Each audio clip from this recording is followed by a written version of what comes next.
It is finally happening. ReZero third season is officially announced. Anime Japan has just kicked off its first day, and we're only halfway through it, and we already have so many big pieces of news to get through. And yes, including ReZero third season being announced, which is huge. We also have some updates on Tales of Wedding Rings. We have a new Horimiya anime, which I know a lot of people out there are like, wait, what? That can't happen. They already adapted it.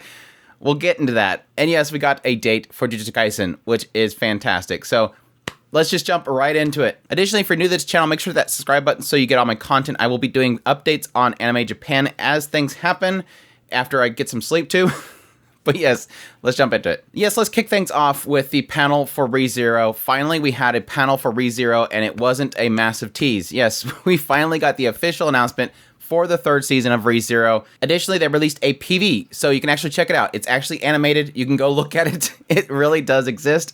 They also released a new key art for it. They also had a celebratory key art they released, which they're going to be doing some wall scrolls and stuff of, which looks absolutely fantastic. I kind of wish they didn't have the third season part in it, because other than that, it's like really amazing, but still, it's really fantastic. And like I said, the panel was great as well. I didn't really get any kind of translation from it or anything, but listening to Seiyu for Beatrice was super weird. She is super talented at getting that voice out of her. But yes, the main key thing here is the announcement for the third season, which it already looks fantastic. I have to honestly say the PV looked like it was very early stages. Like, just the sound was off. And so it makes me believe that maybe they don't have too much done for it yet, but who knows? They may have just started animating it, and it's going to be a while. We don't have a date set or anything like that, so it could still be 2 years out. At least we know it's coming. At least we know it's coming. It was good to see that it almost looks as if the whole princess thing is actually happening, which we've kind of lost that with the second season. Like, it went away from that whole thing, the big competition that was happening. I don't know if that's where they're going, but it looks like everybody's in that area where the PV is, so who knows, though? The PV that they had for the very first announcement for the second season ended up being completely, mostly unrelated to the actual show itself. So maybe they're just throwing a curveball at me again.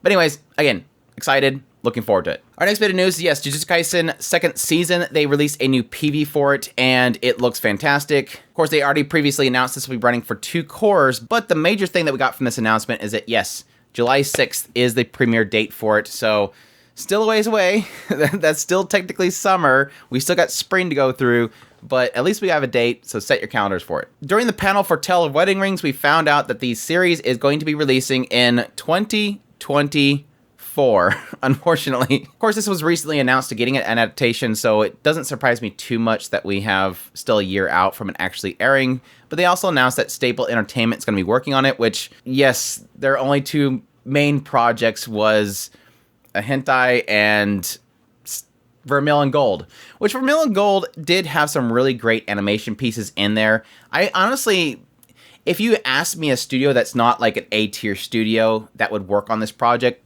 that seems to be the perfect fit, because Vermilion Gold is pretty much Tales of Wedding Rings in a sense. Now, Vermilion Gold's not 100% amazing animation or anything like that, but it's good enough, and I think it'll fit. Moving on, let's get into the Netflix panel. Yes, Netflix had their own panel during this whole event, and they had quite a bit to announce. First was Yakitori Soldiers of Misfortune. And of course, this is based off of a light novel that is by Karo Zen, who of course is known for doing Saga of Tanya the Evil. Based on the PV, yes, it looks like a full CGI show, very kind of cel-shaded-esque, which is pretty much seems like a lot of Netflix's stuff is that anymore. They also specified that one of the characters, called Hatsune Mimi, is going to be played by Hatsune Miku, which is weird, but we'll see how that turns out. I absolutely love Hatsune Miku, but I don't know, we'll see how it works out of her playing another character in a show. The sci-fi novels are set in the future where the solar system is dominated by trade federations who are in constant conflict. In order to escape his restrictive homeland of Japan, and under the recommendation of his military cook friend Probably Pupkin, because there's a dog in the key art, Akira enlists in the Trade Federation's orbital drop infantry unit. Such infantry are notorious for their 70% casualty rate and are nicknamed Yakitori for their expendability. Thank you. thanks Pupkin.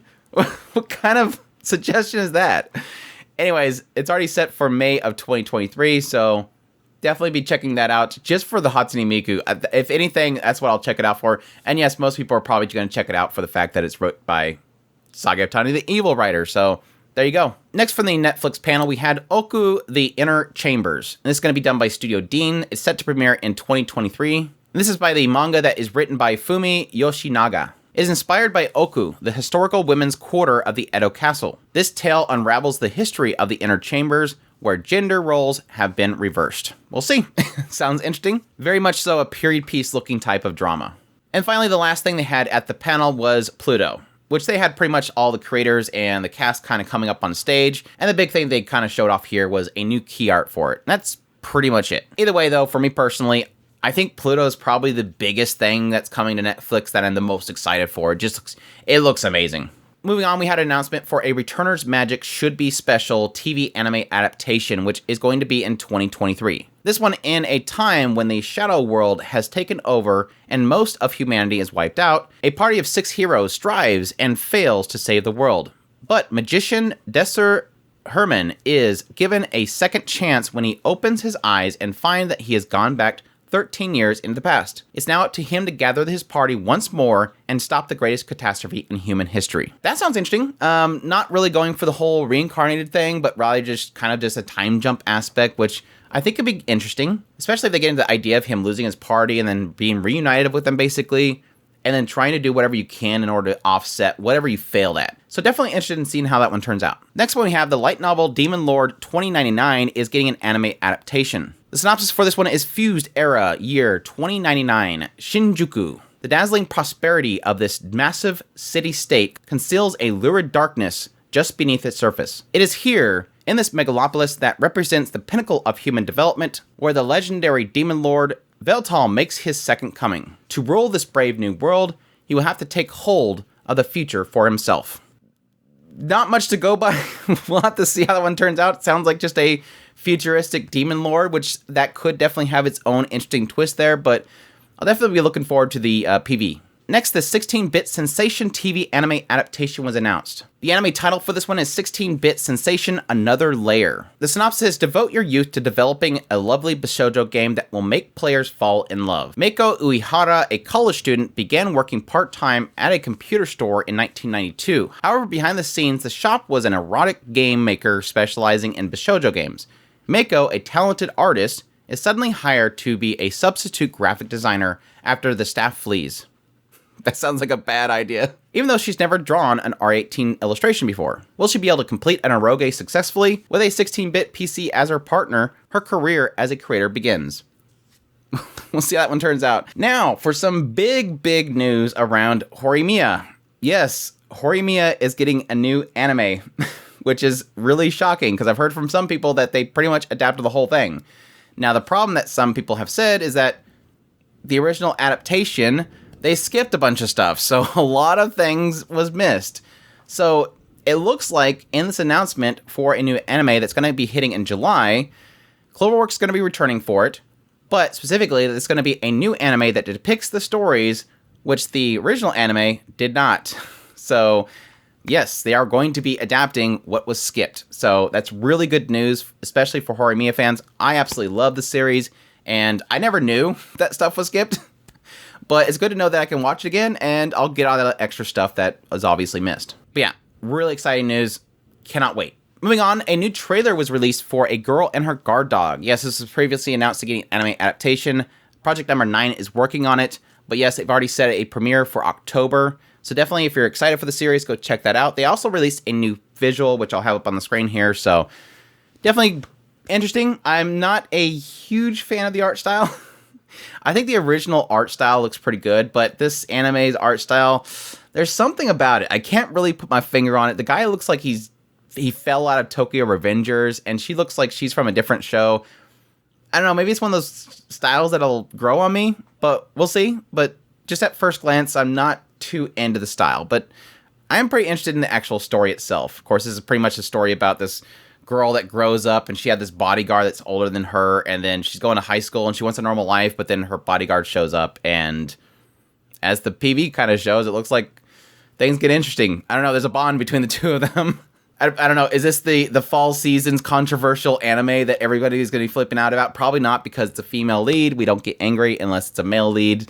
We'll see. And finally, our last bit of news is not Anime Japan related. It's actually some surprising news. A website was launched to announce an anime adaptation of Senpai is a Otokonoko. So, yeah, apparently that's getting an adaptation, which I've already seen some people pretty excited about it. In the original manga, Mokoto Hanaoka, a womanly second-year student, easily attracts other people's attention. First-year student Saki Aoi is no exception, and she falls in love with Makoto at first sight. Having a vibrant and vigorous personality, she does not hesitate to confess her feelings to her senior. However, Makoto differs significantly from the person Saki perceives. Makoto is not a girl, but rather a cross-dressing boy. After revealing this well-known secret to Saki, Makoto expects her to be disgusted. Surprisingly, she is instead captivated by this revelation. Nonetheless, he still rejects her. But Saki's determination does not stop her from declaring that she will become his first love. Saki and his childhood friend at his side, Makoto's world brightens, giving him strength amid his struggles between his interest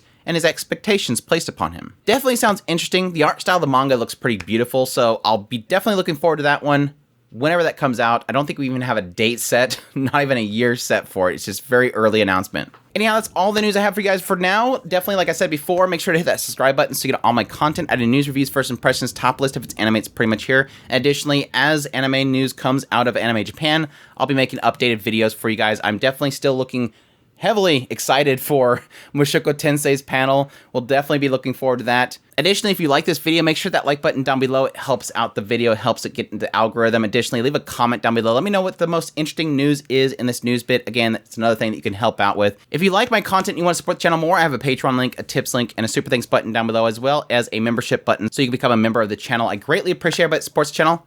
Y'all take care.